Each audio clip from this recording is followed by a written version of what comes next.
The fragrance of selfless love that has drawn the world into one family. The truth of an eternal message that has been revealed through every act and word. The fulfillment in service that has been taught by relentless sacrifice. The Lord's own life is indeed His message.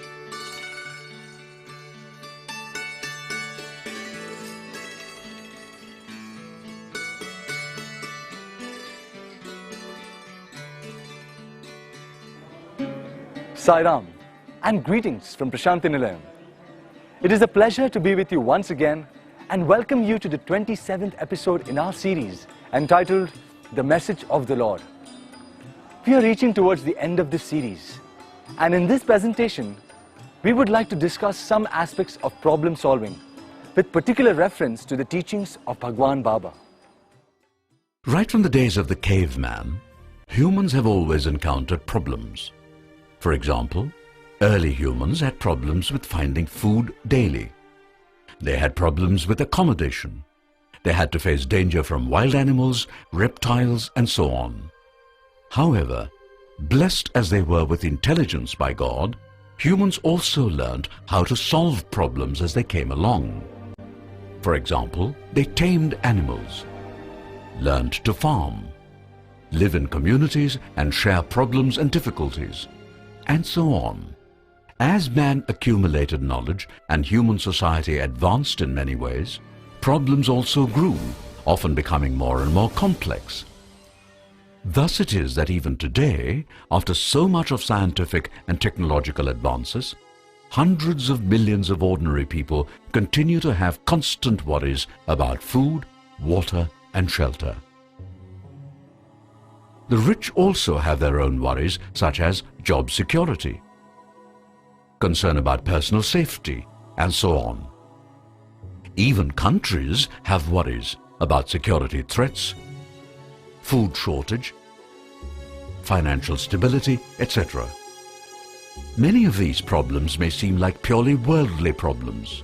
However, since most of them are connected with the human mind, there is inevitably a spiritual dimension to both the origin of the problem as well as its solution. Unfortunately, most people are so busy that they do not notice these problems. Even so, there are many concerned people who do worry about these problems and even try to solve them.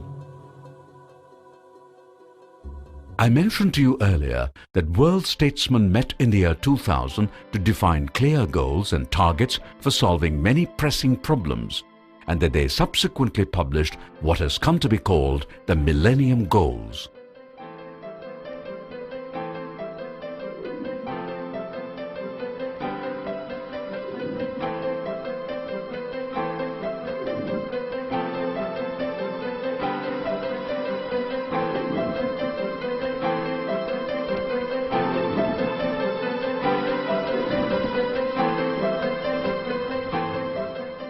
All such efforts are very commendable, no doubt. However, as we noted then, at the end of the day, most of these meetings do not really produce any tangible results. That is because currently problem solving is approached invariably in a fragmented manner. What is needed is an out-of-the-box approach, a holistic approach that goes beyond the limitations and the prejudices of the human mind, and thus free from selfishness and self-interest.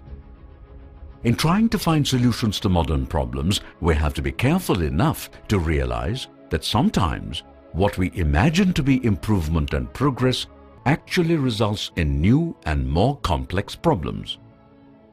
I am sure you're confused, and so let me give you an example. Take a good look at this car, which belongs to the 1930-1940 vintage. Those were the early days of the auto industry, and cars were neither as streamlined nor as fuel efficient as at present. That must be freely conceded. However, One thing going for those cars was that they could be more easily repaired than current models.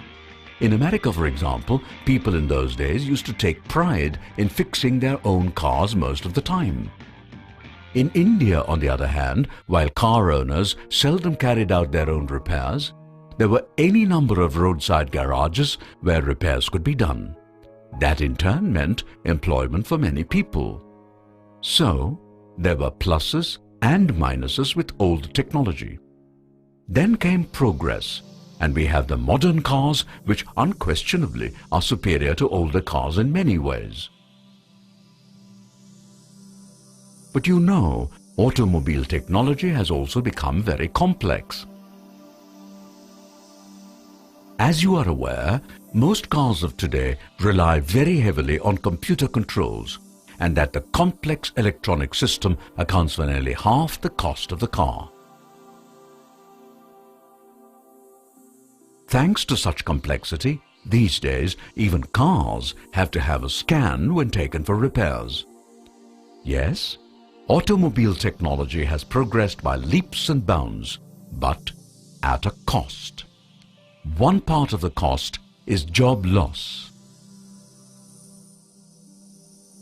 Part of the job loss occurs in the manufacturing sector where robots replace humans.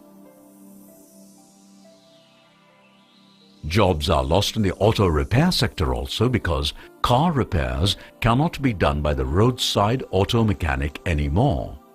Rather, cars now require their own super specialty hospitals. We, who regularly use so many gadgets, are thrilled by them.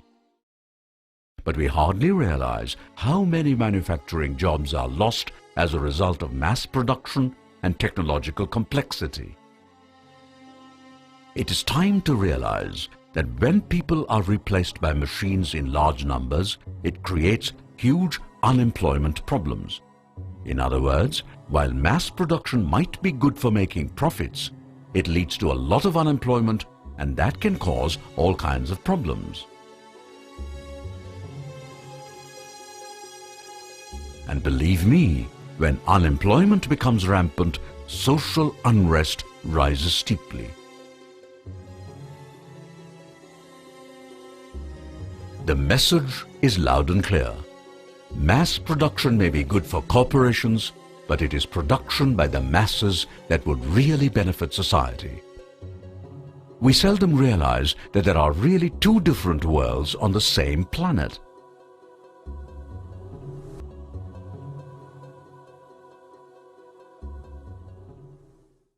One world is that of affluent people, the haves as they are often called. These people do not have to worry about food, home, jobs, education, healthcare, and so on. They have money, which would give them protection against such problems. Of course, they have other problems, but that is a different issue. We shall come to that later, maybe. Consider now the have-nots who live in a world of their own. Their problems are such that affluent people simply cannot understand them. I mean, how can a person who has never gone hungry understand what it means to starve simply because there is no money to buy food? And such is the state of affairs today that these problems associated with low income and poverty keep lingering and multiplying with no sign of going away.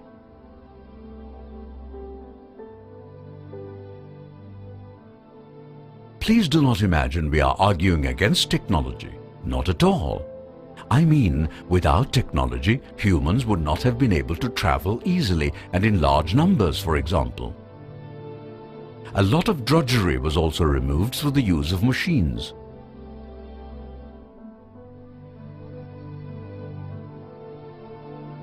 Let us also not forget that Swami's hospitals use technology all over the place. And by the way, without technology, I would not be able to present this series.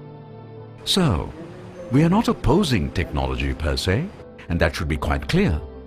At the same time, when technology began to promote unwanted and excessive consumerism, it began to create problems in many different ways. Firstly, there was the issue of waste. Slowly but surely, the amount of waste generated began to multiply. Indeed, there were so many different kinds of wastes. No doubt this has led to a certain amount of recycling, but with the rate of consumption rapidly growing, the recycling load also is increasing. And remember, recycling means energy consumption, which in turn produces its own pollution, leading to its own social cost. The real problem with technology is that it gets heavily exploited for making money and profits, huge profits in fact. And very often, such profits come from exploitation. Exploitation creates wealth for a few while keeping many in poverty. That is asymmetry, and these days there is plenty of asymmetry. The real problem about asymmetry is that it could lead to a storm. Have you ever seen a storm, a cyclone, or a hurricane? Do you know how these usually originate? Basically, they are produced when there is a huge difference in the atmospheric pressure in two regions of the globe that are not too far apart. In other words, air from high pressure region rushes to the low pressure region, and that is how big storms are born. In human society, there are all kinds of asymmetries associated with inequity of various kinds, associated with wealth, education, job opportunities, access to healthcare, and so on. Inevitably, such inequity produces tension, crime, violence, and even big conflicts. In big metro cities, the rich and the poor often live near each other. The poor can constantly see and at close quarters the luxurious style of living and shopping the rich and the affluent have access to, the kind of education they can get, the kind of hospital care they can have when they fall sick, and so on. Not merely that, the rich often flaunt their extravagant lifestyle. Is it any wonder that this produces anger in the poor? They wonder, these people seem to have so much money to literally throw around. Why can't they spend some of it to help people like us? By the way, this is exactly what Swami told the big industrialists in Bombay city, now known as Mumbai, when he went there in March 1999. Getting back to the asymmetry issue, some of the have-nots just don't fume in anger. Instead, they take to crime, so that they too can get some money, maybe not for leading a life of luxury, but at least to buy some food. The growth of crime in big cities is not confined to any one country. Rather, it is a global phenomenon, for the simple reason that inequity always arouses anger, which then leads to violence. Here is another example of how inequity leads to a violent reaction. Some of you might have noticed that in recent years, piracy on the high seas in the neighborhood of the Red Sea and East African coast has been much in the news. The pirates, almost all of whom are from Somalia, have been widely condemned, but few people have bothered to ask, how come this region, which was quite safe for centuries, in fact, suddenly became pirate-infested? Some have investigated the matter and discovered that the growth of piracy was the direct result of a lot of injustice inflicted for decades over the people of that region. In Swami's words, it was a good example of reflection, reaction, and resound. What actually happened was the following. Most of the people living on the coast of Somalia were poor fishermen. For centuries, they caught fish without disturbance from others, and thus enjoyed a certain measure of food security. And then came the big fishing trawlers. These trawlers were really fish factories that could sail across the oceans. With these, the fishermen could literally scoop huge portions of the waters of the sea and collect all the fish therein. They not only caught fish in massive quantities, but could also process them right there on the ship and sell the products off in the next port they called on. Like vultures, these huge trawlers descended on all the rich fishing areas, rapidly depleting the region of all the fish stock, to the point where there was hardly any fishing left. This has happened, for example, in Newfoundland in Canada, where the fishing industry has totally disappeared. In this case, the people who suffered were the locals. They brought their fate upon themselves. In Somalia, this fate was inflicted on the locals by the rich countries from the east to the west. As if this was not enough, the rich countries also dumped a lot of chemical and at times secretly even radioactive waste into the waters off Somalia. And when the great Indian Ocean tsunami of 2004 hit, the massive tidal waves scooped up all the waste from the very bottom of the ocean, dumping it into the shallow waters near the shoreline, killing whatever little fishing was left there. Robbed of their livelihood, many fishermen turned pirates. So you see, this business of reflection, reaction, resound that Baba sometimes refers to is very real. People cannot argue, why me? I had nothing to do with such injustice. Unfortunately, nature does not work that way. When a person drinks excessively, it is a liver that gets affected. But once that happens, the whole body faces danger. What it boils down to is, whether we like it or not, protection of dharma is the responsibility of every single individual. No one is exempt, from the king to the pauper. This is where Swami's powerful analogy between a healthy human body and a healthy society becomes most important. Our bodies may be different, but since the same God is within all of us, we must, if we really love God, discharge our duty to society.